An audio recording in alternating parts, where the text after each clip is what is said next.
Selamat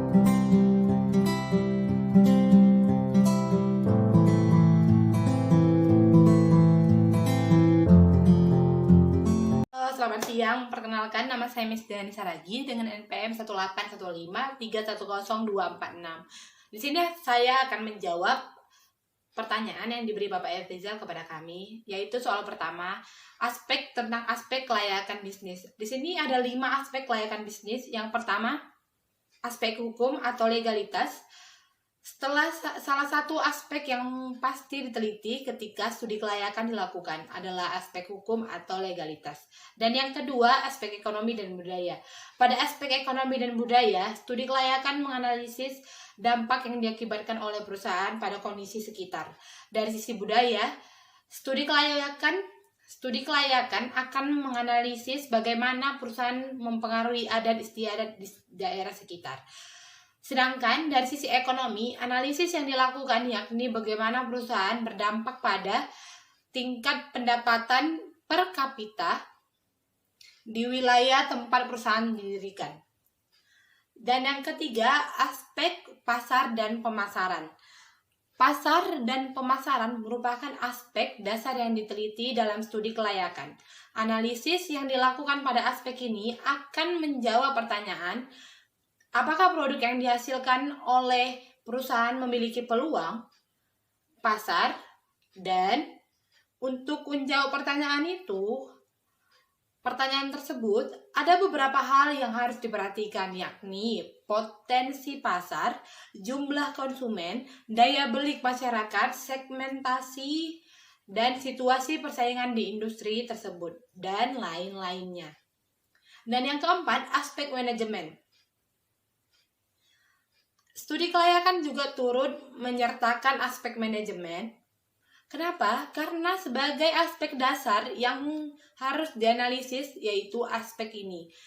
Karena berkaitan erat dengan operasional perusahaan, baik itu pembangunan maupun pengembangan. Dan semua aspek yang dianalisis, aspek manajemen memiliki cakupan yang sangat luas. Hal ini dikarenakan semua hal yang berhubungan dengan operasional perusahaan ikut ke dalam kategori aspek manajemen. Mulai dari manajemen sumber daya hingga finansial perusahaan tersebut. Dan yang kelima, aspek keuangan. Aspek keuangan, bagi sebagian bisnis, modal adalah hal utama yang harus dimiliki sebelum membuat atau membangun sebuah bisnis.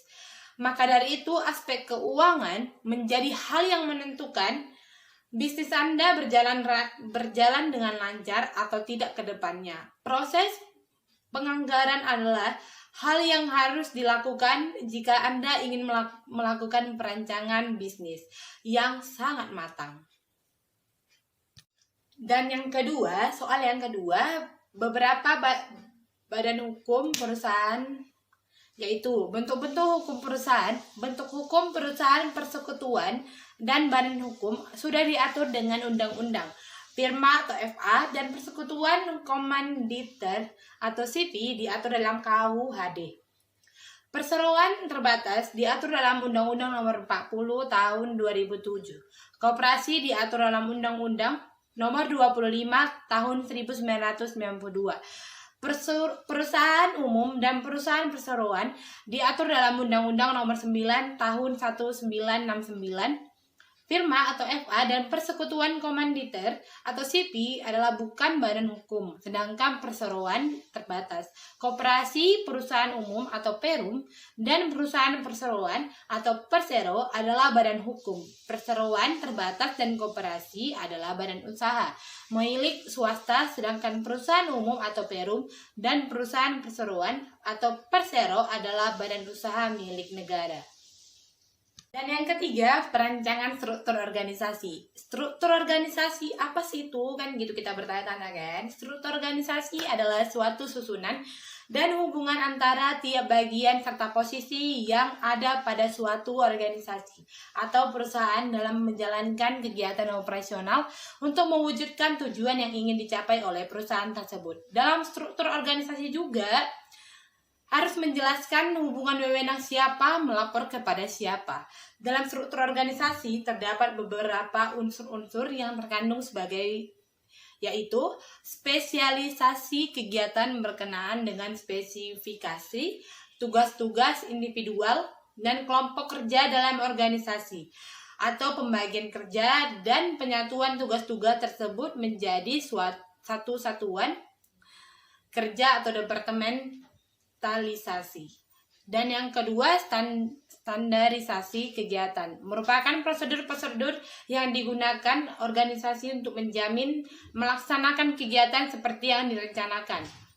Dan yang ketiga, sentralisasi dan desentralisasi, pembuatan keputusan yang menunjukkan lokasi tersebut. Soal yang keempat, pentingnya suatu proyek bisnis dalam mempertimbangkan dampak positif dan dampak negatifnya untuk membangun suatu perusahaan. Yang pertama, agar menjamin keberlangsungan usaha atau kegiatan karena adanya proporsi aspek ekonomis, teknis, dan lingkungan. Dan yang kedua, menghemat dalam pemanfaatan sumber daya atau modal, bahan baku, dan energi. Dan yang ketiga, dapat menjadi referensi dalam proses kredit perbankan.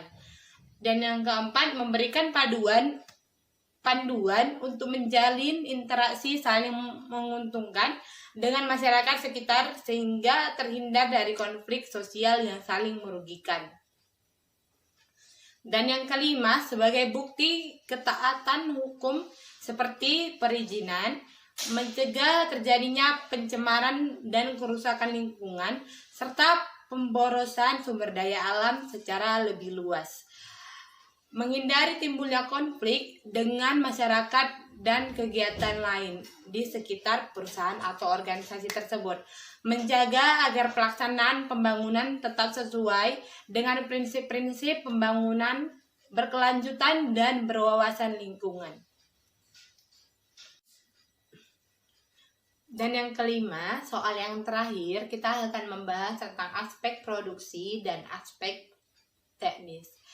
Menurut Purba tahun 2002, studi aspek produksi dalam studi kelayakan bisnis dilakukan untuk menjawab pertanyaan tentang berapa hasil produk setiap tahun sesuai dengan permintaan pasar selama umur proyek yang ditinjau dari segi kuantitas, kualitas, kontinuitas, maupun harga. Dan kesimpulan aspek teknis dalam studi kelayakan bisnis ada dua hal yang mencakup tentang aspek tersebut, yaitu pengembangan dan rencana pengoperasian. Sedangkan rencana pengoperasian meliputi bahan baku, biaya perawatan, biaya modal, kerja, dan lain-lain. Oke, terima kasih buat kalian yang sudah mendengar tentang 5 soal ini. Mohon maaf jika ada kata-kata yang salah saya ucapkan. Dan thank you. Jangan lupa subscribe.